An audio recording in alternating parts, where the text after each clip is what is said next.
बहुत बहुत नमस्कार। मैं हूं योगी सत्येंद्र। मेरे YouTube चैनल दी एंशिएंट योगा में आपका बहुत बहुत स्वागत है। इसके पिछले वाले वीडियो में मैंने आपको बताया था कि ट्रायंगल पोज को आपको सही तरीके से ब्रीदिंग के साथ में कैसे करना है, और मैंने पूरा मेथड आपको बताया था कि किस तरह से आपको झुकना है, कब आपको सांस छोड़ना है और कब आपको सांस को लेना है। आज के इस वीडियो में मैं आपको बताने जा रहा हूं कि ट्रायंगल पोज भाग 2 को कैसे करना है। मैंने भाग 1 का वीडियो ऑलरेडी मैंने बनाया हुआ है, जिसका लिंक मैंने डिस्क्रिप्शन बॉक्स में नीचे दिया हुआ है। आप उसको क्लिक करके पूरा वीडियो देख सकते हैं। आज मैं आपको बताने जा रहा हूं ट्रायंगल पोज भाग 2 को कैसे करना चाहिए। इसके बहुत सारे बेनिफिट हैं। सबसे पहले मैं आपको करके बताऊंगा कि इस आसन को सही तरीके से कैसे करना चाहिए। उसके बाद मैं आपको बताऊंगा इसके कौन कौन से शारीरिक और मानसिक लाभ आपको हो सकते हैं जब इस आसन का अभ्यास आप लगातार करते हैं। तो चलिए हम देखते हैं कि ट्रायंगल पोज या त्रिकोण आसन भाग 2 का अभ्यास हमको कैसे सही तरीके से कैसे करना चाहिए। उसके लिए इस तरह से आपको पैरों में गैप देना है। कम से कम 4 से 5 फीट का गैप आपके पैरों में इस तरह से होना चाहिए। बॉडी पोस्चर आपका बिल्कुल स्ट्रेट, बिल्कुल सीधा रखें, झुका कर नहीं रखें, बिल्कुल सीधा इस तरह से। देखिए ये मेरा बेस पोजीशन है। अब आपको इस तरह से दोनों हाथ पैरेलल आपको इस तरह से लिफ्ट करके रखना है, इस तरह से उठाना है, और आपकी हथेलियां जमीन की तरफ मुड़ी हुई होंगी, और आपका जो लेफ्ट एंकल है उस एंकल को आप लेफ्ट तरफ इस तरह से टर्न करेंगे। लेकिन आपका जो राइट एंकल है वो बिल्कुल इस तरह से रहेगा, बिल्कुल सीधा रहेगा, और लेफ्ट एंकल आपको लेफ्ट की तरफ इस तरह से टर्न कर लेंगे, हाथ इस तरह से। और ध्यान रखेंगे आपको जब टर्न करेंगे इस तरह से ट्रायंगल बनाने के लिए, तो आपको सांस को छोड़ना है।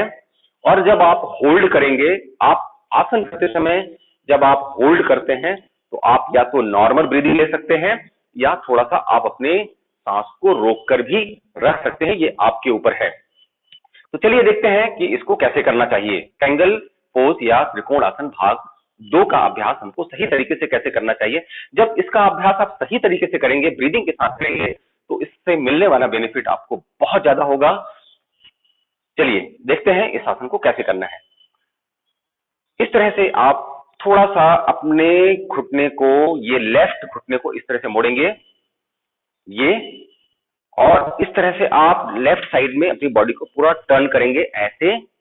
और ये उंगलियों को मैंने जमीन पर टच किया हुआ है, अपने पंजे के पास, लेफ्ट लेग के पंजे के पास में इस तरह से मैंने टच किया हुआ है।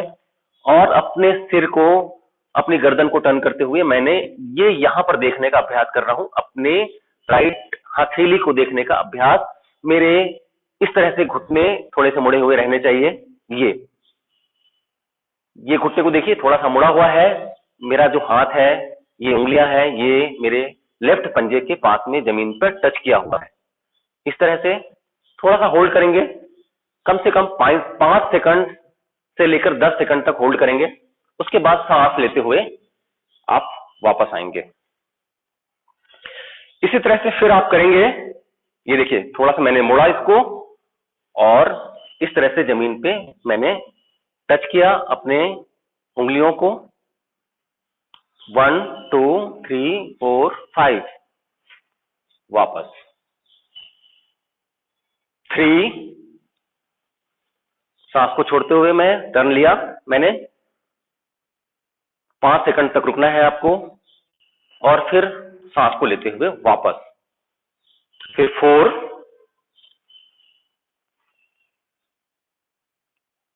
वापस 5, सांस को छोड़ते हुए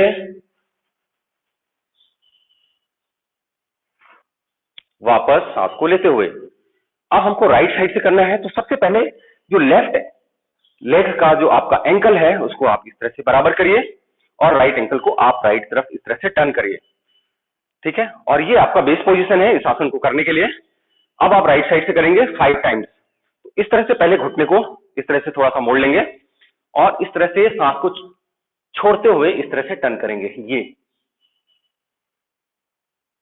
5 सेकंड तक रुकेंगे, वापस आएंगे सांस को लेते हुए। ये 1 2, सांस को छोड़ते हुए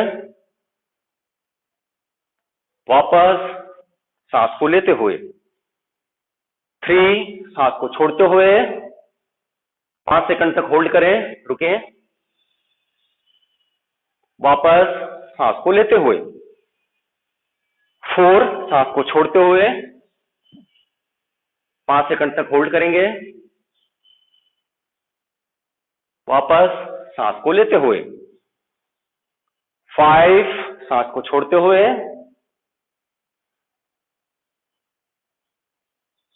वापस आइए सांस को लेते हुए।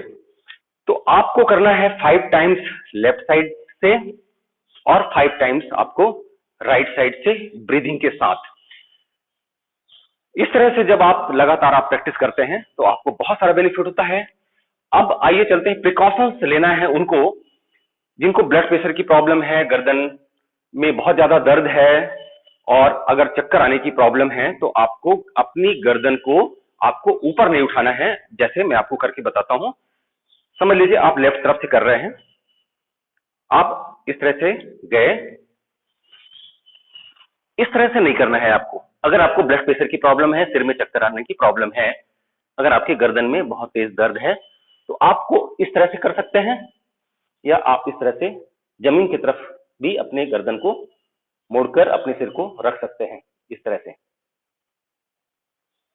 ये तो इस तरह से आप ब्रीदिंग के साथ जब इस आसन का अभ्यास आप करते हैं तो आपको बहुत सारा बेनिफिट होता है।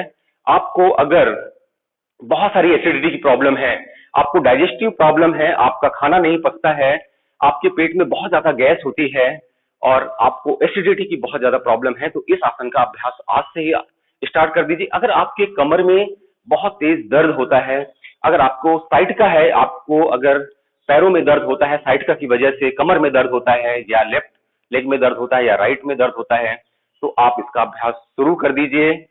आपको बहुत ज्यादा फायदा होगा। इस वीडियो को आप ध्यान से पूरा आपने देखा है, आप समझ गए होंगे। अगर आपको समझ में नहीं आ रहा है तो इस वीडियो को बार बार देखिए और समझिए कि ब्रीदिंग के साथ में इस आसन को कैसे करना चाहिए। तो आइए देखते हैं इस आसन के और भी कौन कौन से बेनिफिट हैं।